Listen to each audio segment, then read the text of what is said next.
40-45 साल तक हम लोगों ने एक छत्र राज किया, हम सुविधा भोगी बन गए।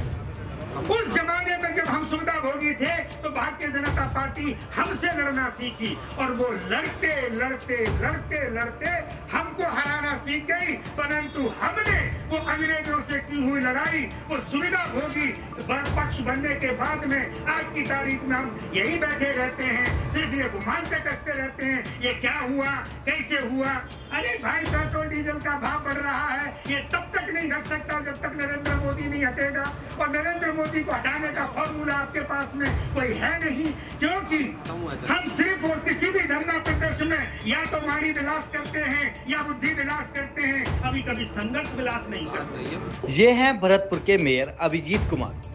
मेयर साहब प्रदेश की कांग्रेस की बीजेपी सरकार के खिलाफ महंगाई को लेकर हो रहे विरोध प्रदर्शन में हिस्सा लेने पहुंचे थे, जहां उन्होंने अपनी ही पार्टी और नेताओं को आईना दिखाना शुरू कर दिया।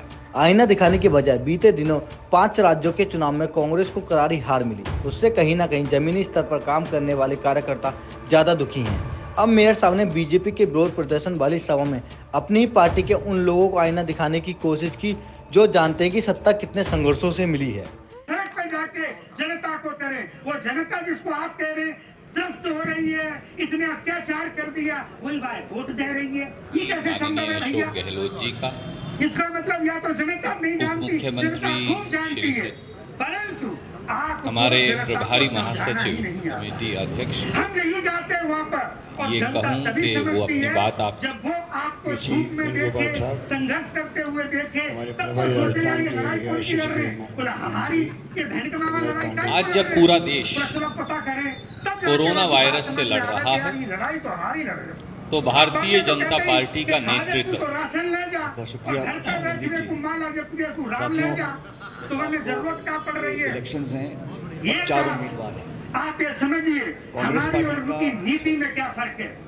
वोट के रखने में उन्हें राशन हमारे बीजेपी नेता टेलीफोन करेंगे या कांग्रेस की विचारधारा इस बात में यकीन करती है तो लोगों को सरकार का ही प्रतिनिधित्व करते हुए, क्योंकि बनाया जाए, यही हम में और उनमें फर्क है। परंतु हम स्वतंत्रता की लड़ाई लड़ रहे हैं, हम उन्हें सशक्त बनाने की लड़ाई लड़ रहे हैं, ये उनको हम बता नहीं पाते। हम यही कहते हैं कांग्रेस के जमाने में ये भाव था, अब ये हो गया, मोदी ने देश को लूट लिया, फलान कर लिया। मोदी ने नब्ज पकड़ ली है, और वो नब्ज क्या पकड़ लिया कि लोगों को राम चाहिए और घर में बैठने को राशन चाहिए, या 2 चीजें कर दो, गुलाम बना के रखो, वोट में देते रहेंगे, सत्ता मेरे हाथ में रहेगी, तुम चिल्लाते रहो।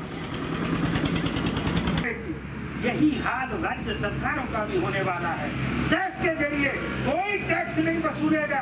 आज वही गुजरात जो स्टेट गवर्नमेंट है वो जीएसटी के अगेंस्ट में, इवन भारतीय जनता पार्टी के स्टेट हैं वो भी इस अगेंस्ट में है कि हम जीएसटी में पेट्रोल डीजल को नहीं देंगे, क्योंकि पेट्रोल डीजल लग गया तो वही खेल ये वहां करेगा, तो जीएसटी में हमें देना नहीं है। आज की तारीख में राजस्थान सरकार मांगती है 18,000 करोड़ रुपए सेंटर से, परंतु सेंटर राजस्थान सरकार को नहीं देता, मजबूर करता है कि गहलोत साहब जाएं और उससे हाथ जोड़ के प्रार्थना करें, फिर कुछ लेन देन की बात। इस तरीके से वो जो स्टेट गवर्नमेंट है उनको मजबूर करता है। मैं आपसे ये कहना चाहता हूँ कि अगर इसको हटाना है तो किसी के साथ में किसी की पॉलिसीज के तहत कांटे से कांटे को निकाला जाता है। आपको इन्हीं पुरानी व्यवस्था से हम लड़ाई नहीं लड़ सकते, माफ करिएगा। तुम लड़ने चले हो भारतीय जनता पार्टी से जो पन्ना प्रमुख तक का अध्यक्ष बनाती है, आपका तो जिला अध्यक्ष भी नहीं बना, बुरा जरूर लगेगा, परंतु मुझे माफ करें। अपनी पार्टी के नेता कि इस सीख को आलाकमान अप्लाई करेगी भी या नहीं, ये कहना असंभव है। 5 राज्यों में हार के बाद कांग्रेस के सामने इसी साल के आखिर में गुजरात है, जहां बीते 27 साल से सत्ता से दूर है, और अगले साल राजस्थान, मध्य प्रदेश और छत्तीसगढ़ में चुनाव है, जहां 2018 में कांग्रेस ने हैट्रिक लगाई थी, मगर साल भर में ही मध्य प्रदेश की सत्ता से दूर हो गई। राजस्थान में भी बगावती तेवर उठे, तो मगर गनीमत ये रही कि राजस्थान में सरकार बच गई। राजस्थान तक के लिए भरतपुर से सुरेश फौजदार की रिपोर्ट।